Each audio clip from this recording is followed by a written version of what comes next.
அனைவருக்கும் வணக்கம். இந்த வீடியோவில் ஃபோரியர் டிரான்ஸ்ஃபார்ம்ல இருந்து ஒரு எக்ஸாம்பிள் பார்ப்போம். ஸோ சம்மில் என்ன கொடுத்துருக்கோன்னு பார்த்தீங்கன்னா, find the Fourier cosine transform of e power minus ax by x கொடுத்துருக்கோம். அப்போ ஃபர்ஸ்ட்ல என்ன பண்ணணும்னா, ஃபோரியர் கொசைன் டிரான்ஸ்ஃபார்மோட டெஃபினிஷன் நமக்கு தெரியணும்.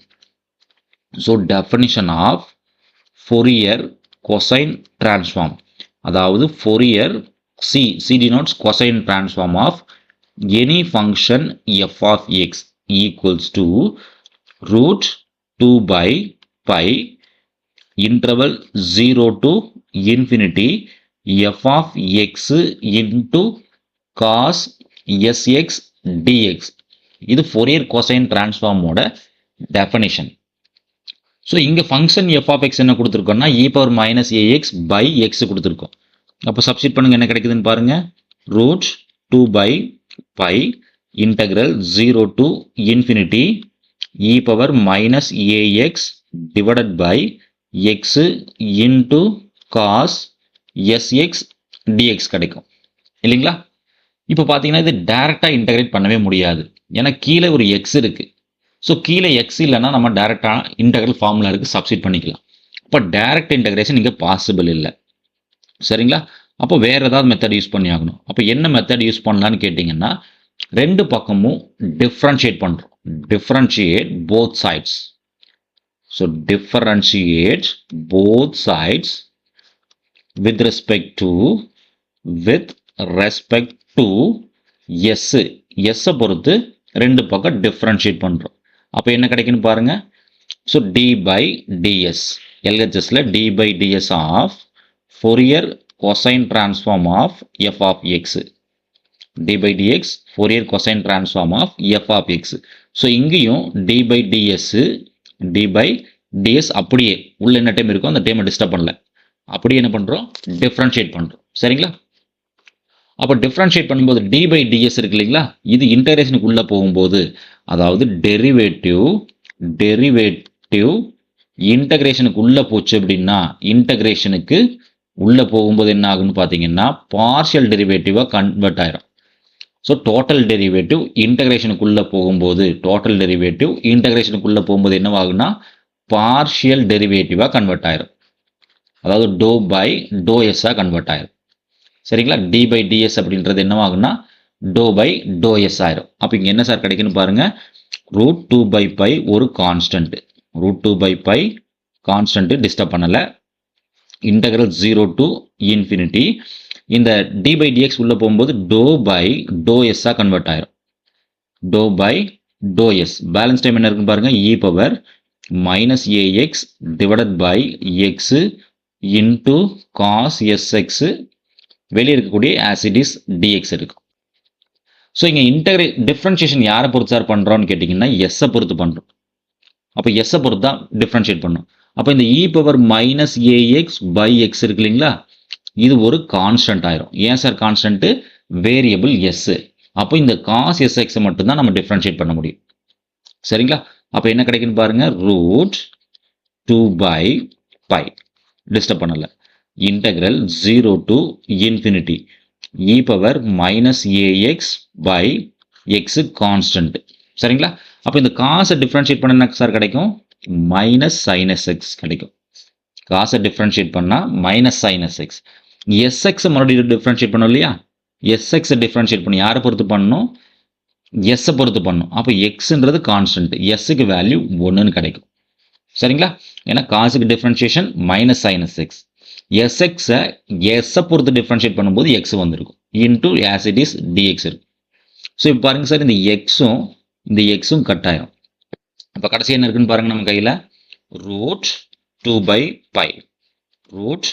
by pi integral 0 to infinity e power minus ax இருக்கும். இந்த மைனஸ் வேணா எடுத்து வெளியே வச்சிடலாம், மைனஸ் கான்ஸ்டன்ட் இல்லையா, வெளியே வச்சிடலாம். இன்டூ சைன் எஸ்எக்ஸ் டிஎக்ஸ் இருக்கும் இல்லைங்களா? அப்போ இதுக்கான ஃபார்முலா சார் நமக்கு நல்லாவே தெரியும். என்ன ஃபார்முலான்னு கேட்டிங்கன்னா integration 0 to infinity e power minus ax sin bx dx. sin bx dx இருந்துச்சுன்னா இதனோட ஆன்சர் என்னன்னு கேட்டிங்கன்னா b by a square plus b square. இப்போ இங்கே ஏன்ற பிளேஸில் என்ன சார் இருக்குன்னா ஏ தான் இருக்குது. ஆனால் பீன்ற பிளேஸில் மட்டும் என்ன இருக்குன்னு பாருங்கள், எஸ் இருக்குது. பீன்ற பிளேஸில் மட்டும் எஸ் இருக்குது. அப்போ இதை மாற்றி எழுதுனா எப்படி சார் எழுதலான்னு பார்த்தீங்கன்னா -√2/π டிஸ்டர்ப் பண்ணலை, அப்படியே தான் இருக்குது. இந்த டைம் e⁴x sin bxக்கான ஃபார்முலா என்ன சார், பீன்ற பிளேஸில் எஸ். அப்போ s/a² ப்ளஸ் b s². சரிங்களா? அப்போ எல்ஹெச்எஸ்ல என்ன சார் இருக்குது, d/ds Fourier cosine transform of f(x) இல்லைங்களா? d/ds Fourier cosine transform of f(x) இருக்குது. இப்போ என்ன சார் பண்ணீங்க, டிஃப்ரென்ஷியேட் பண்ணோம். டிஃப்ரென்ஷியேட் போத் சைட்ஸ் ஒர்க் பண்ணோம். அப்போ டிஃப்ரென்ஷியேஷனுக்கு ஆப்போசிட் யார் சார்னா இன்டகிரேஷன். அப்போ integrating both sides we get integrating both sides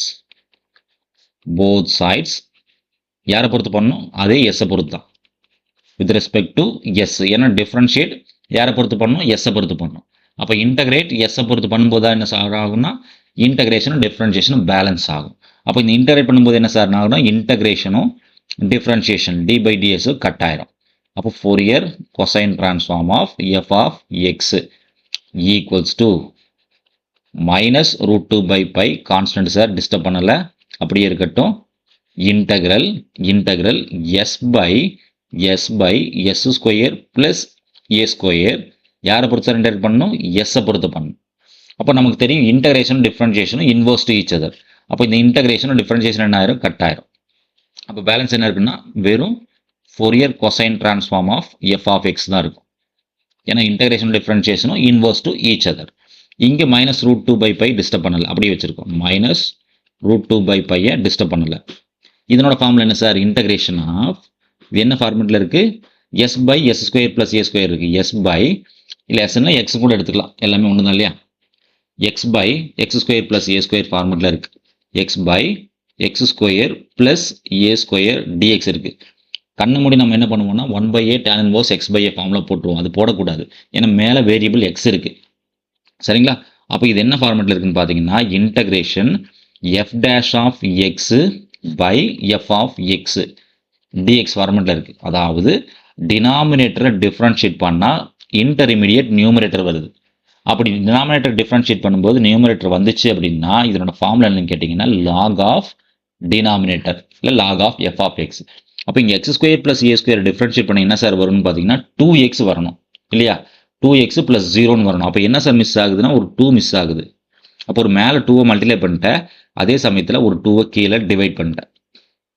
ஒரு மேலே 2வை மல்டிப்ளை பண்ணி டிவைட் பண்ணிட்டேன். அப்போ இங்கே ஒரு 2வை மல்டிப்ளை பண்ணுறேன், அதே சமயத்தில் ஒரு 2வை டிவைட் பண்ணிக்கிறேன்.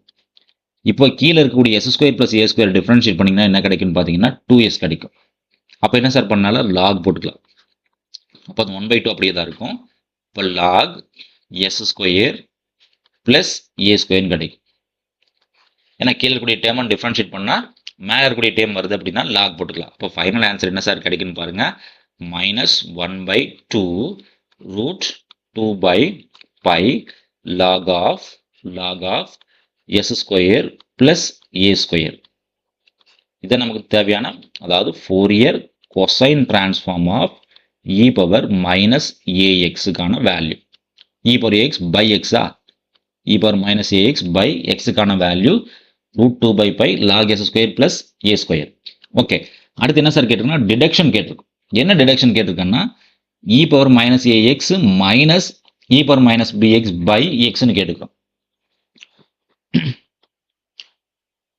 ஸோ டிடக்ஷன் பார்ட் போகிறதுக்கு என்ன பண்ணும், ஸோ என்ன கண்டுபிடிக்கணும் நம்ம, Fourier cosine transform of e⁻−ax minus e⁻−bx by xன்னு கேட்டிருக்கோம் இல்லைங்களா. இதை ரெண்டாக பிரிச்சுக்கலாம். அப்போ Fourier cosine transform of e⁻−ax divided by x minus e⁻−bx divided by எக்ஸ்ன்னு பிரிச்சுக்கலாம். இதை இன்னும் பிரிக்கணும்னு ஃபீல் பண்ணிங்கன்னா Fourier cosine transform of e⁻−ax by x ஒரு இன்டகிரேஷன் ஆகும், ஒரு டேர்ம் ஆகும், minus Fourier cosine transform of e⁻−bx by x ரெண்டாவது டேர்மாக பிரிச்சுக்கலாம். சரிங்களா? ஸோ நமக்கு ஃபார்முலா தெரியும் இல்லையா, ஆன்சரை வச்சுருக்கீங்க. e power ax by xன்னா minus 1 by 2 root 2 by pi log s square plus a square. எதுக்குன்னு பார்த்தீங்கன்னா e பவர் ax வந்துச்சுன்னா மைனஸ் இங்கே இருக்கக்கூடிய மைனஸ் b வந்துச்சுன்னா என்ன சார், ஏக்கு பதிலாக அப்படியே b போடணும், அவ்வளோதானங்க. b வந்துச்சுன்னா ஏக்கு பதிலாக b வந்திருக்கும். பேலன்ஸ் எல்லாம் அதே தான் இல்லைங்களா. அப்போ log S square plus b ஸ்கொயர்னு வந்திருக்கும் இல்லைங்களா. இப்போ ரெண்டு மைனஸ் என்ன சார் பண்ணலாம்னா கட் பண்ணிக்கலாம், அதாவது ரெண்டு மைனஸை கட் பண்ணிக்கலாம். அப்போ ப்ளஸ்ன்னு ஆயிடும். அப்போ யாரு காமனாக இருக்கா, 1/2 காமனாக இருக்குது, √2/π காமனாக இருக்குது. ஸோ 1/2 √2/π காமனாக இருக்குது, எடுத்து வெளியே வச்சிடலாம் சரிங்களா. அப்போ என்ன கிடைக்குன்னு பாருங்கள். ஸோ 1/2 காமனாக இருக்குது, √2/π காமனாக இருக்குது, எடுத்து வெளியே வச்சிட்டோம். ஸோ இந்த டைம் ப்ளஸ் டைம் இல்லையா, இந்த ப்ளஸ் டைமை முன்னாடி எழுதியிருக்கேன். இந்த டைமில் மைனஸ் இருக்குது, இந்த மைனஸை கட் பண்ண முடியல, அப்போ இந்த மைனஸ் டைம் ரெண்டாவது எழுதியிருக்கிறேன். அப்போ பேலன்ஸ் என்ன இருக்குன்னு பாருங்கள், log S square plus B square டைமை முன்னாடி எழுதிட்டேன். மைனஸ் என்ன மைனஸ் இருக்காங்க ரெண்டாவது எழுதியிருக்கேன். So log S square plus ஏ ஸ்கொயர் டைமை பின்னாடி எழுதியிருக்கேன் சரிங்களா. ஸோ நமக்கு நல்லாவே தெரியும் log A minus log B இருந்துச்சுன்னா என்னோட ஆன்சர் என்ன sir, log of A by பின்னு எழுதிக்கலாம் இல்லைங்களா. அப்போ இது எப்படி எழுதலாம், 1/2 √2/π log of b s square plus B square divided by S square plus A square சரிங்களா. இதுதான் நமக்கு தேவையான ரிசல்ட். இன்னும் நான் சிம்பிளை பண்ணணும்னு ஃபீல் பண்ணிங்கன்னா இந்த 1/2 மேலே தூக்கிட்டு போகலாம். இந்த 1/2 இருக்கு இல்லைங்களா, இந்த 1/2 மட்டும் மேலே தூக்கிட்டு போகலாம். அது எப்படி சார் தூக்கிட்டு போகலாம்னா, பி லாக் ஏ இருந்துச்சுன்னா இது எப்படி சார் மாற்றலாம்னா log A to the power பின்னு மாற்றிக்கலாம். அப்போ இங்கே என்ன சார் இருக்குன்னா 1/2 லாக் ஆஃப் ப்ராக்கெட்டுக்குள்ளே ஏதோ டேர்ம் இருக்குது இல்லைங்களா. இது எப்படி மாற்றலாம், லாக் ப்ராக்கெட்டுக்குள்ளே அப்படியே இருக்குது பவர் 1/2ன்னு போட்டுக்கலாம். ஸோ யூஸ்வலி பவர் 1/2 என்ன சார், பவர் 1/2 என்னது ரூட் எஸ். ஸோ 1/2ன்றது என்ன பண்ணலாம், suppose A to the power 1/2ன்றது என்ன சார், ஸ்கொயர் ரூட் ஏ தான், வேற ஒன்றுமே இல்லை. அப்போ இது என்ன பண்ணலாம், லாக் ரூட் ஆஃப் அந்த ப்ராக்கெட்டுக்குள்ளே என்ன இருக்கும் அந்த டைம் அப்படி எழுதிக்கலாம் சரிங்களா. இது இன்னும் சிம்பிளை பண்ணணும்னு ஆசைப்பட்டீங்கன்னா so √2/π so log of square root ப்ராக்கெட்டுக்குள்ளே என்ன இருக்கும் அந்த டைம் அப்படியே வந்திருக்கும், S square plus B square divided by S square plus A ஸ்கொயர்னு வந்திருக்கும் சரிங்களா.